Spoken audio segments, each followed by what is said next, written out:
Hey, what is up guys? Welcome back to another video, and in this video we're going to be continuing on with our macOS development with AppKit tutorial series, and in this particular tutorial we are going to be taking a look at a view that is a little bit simpler in how you set it up than some of the other views that we've taken a look at before, and that is NSColorWell. Now, what is NSColorWell? Well, this is a view that simply allows you to select a color that you can use elsewhere in your app. So what happens is you click on this particular view, and when you click on it, it will bring up either a custom color picker panel that you define, or it'll bring up the system NSColorWell panel, I believe it's called. But the system has its own panel that it will use if you don't provide one yourself. And then you can use that to select a color. So, how exactly do we go about creating an NSColorWell and putting it on screen? Well, in Xcode, I have a template set up here where I have a single view controller, and in this view controller I have a private function called configure, and inside of this configure method we have right now our color well is going to have programmatic constraints,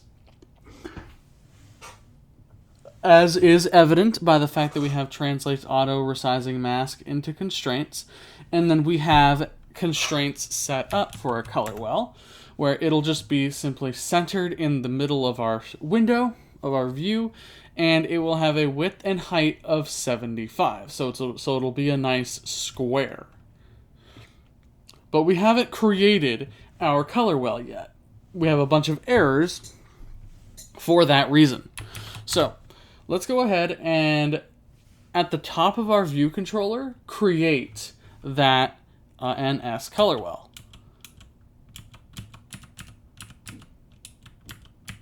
So at the top here, we'll say var colorwell equals NSColorWell. And then here we can do a few different things.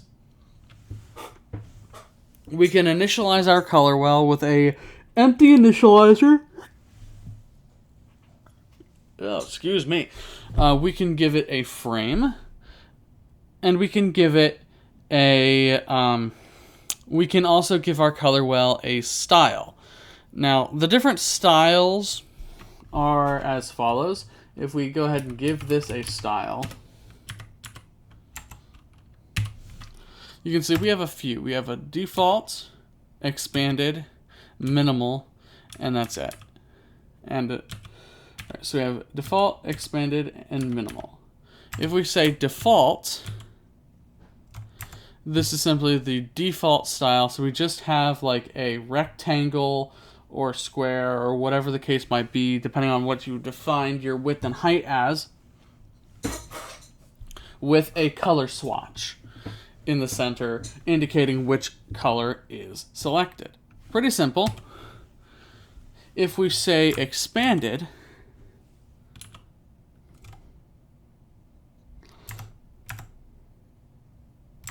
now, this expanded style allows us to have a popover, and then it has a dedicated button that is meant to summon said popover to select a color. Now, with the default style, you press the color well itself, and it acts like a button to summon that panel to select your color. If we say minimal, the minimal style is exactly what it sounds like. It's extremely minimal. It adds very few, if any, adornments to our color well. We're going to keep it as default. And then we'll take a look at expanded as well if we have time. But it really gives you the same functionality either way. You get to select a color just in a different way.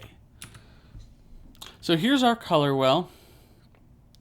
We can customize it a little bit. So if we go into configure down below,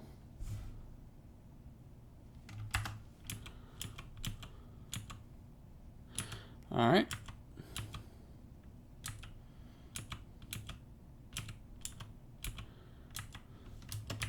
All right.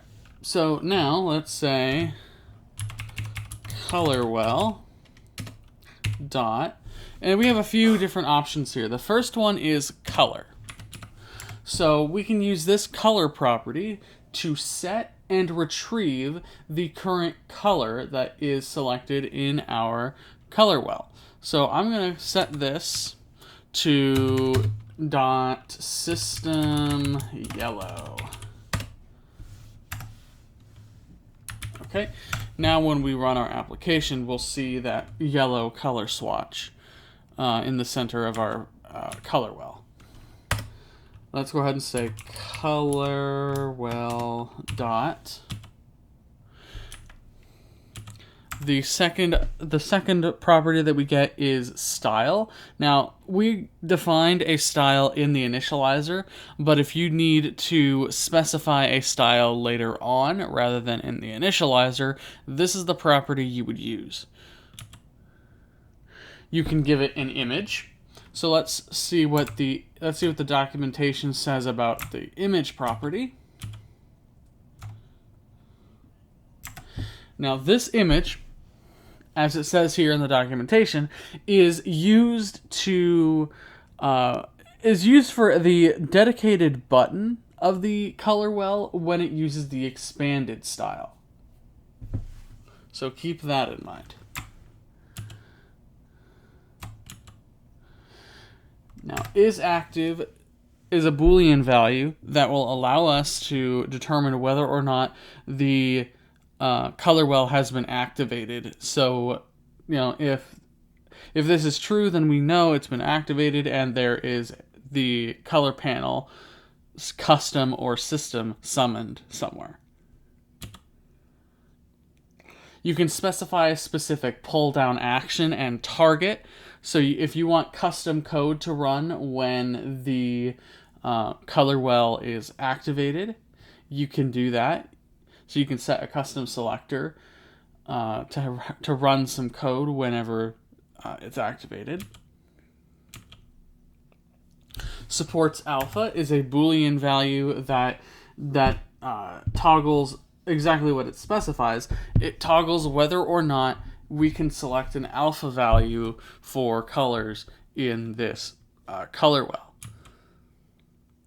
Now, activate, what this method will do is it will activate the color picker.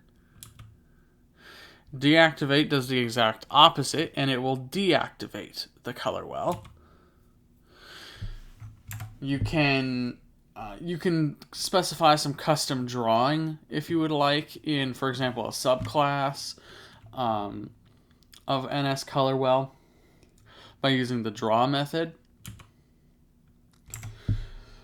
We can take a color from some other object,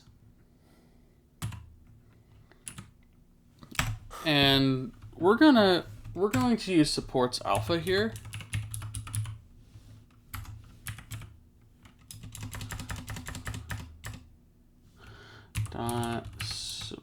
Supports alpha. We'll say false. All right, cool. Now, let's go ahead and run our code. We get a successful build.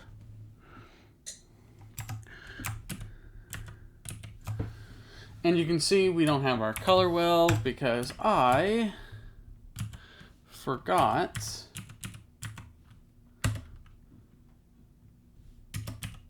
to say view, add subview NSColorWell, like that.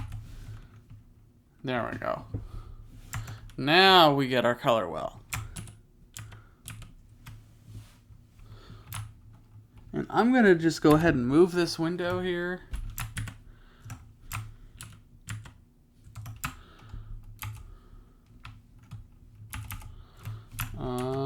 Okay, so it's not going to let me move it. That's fine. But you can see our color picker there in the center of our view.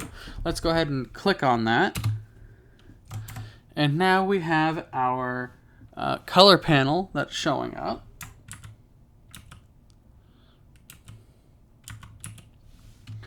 Let's go ahead and say,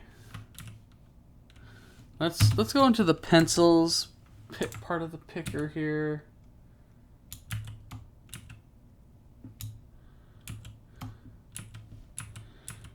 And we will go ahead and select a color here. Let's say turquoise. And now you can see the color changed. It's no longer yellow, and it's now that turquoise cyan color. We can try this again. Let's say blueberry. Now you can see it's a blue color. Right? So you can go ahead and use these values in any way you would like. For example, let's say you wanted to change the color of an SF symbol or something like that. You could do that using an NSColorWell.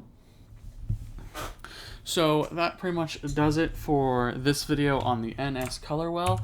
Thank you all so very much for watching, and we'll see you in the next one.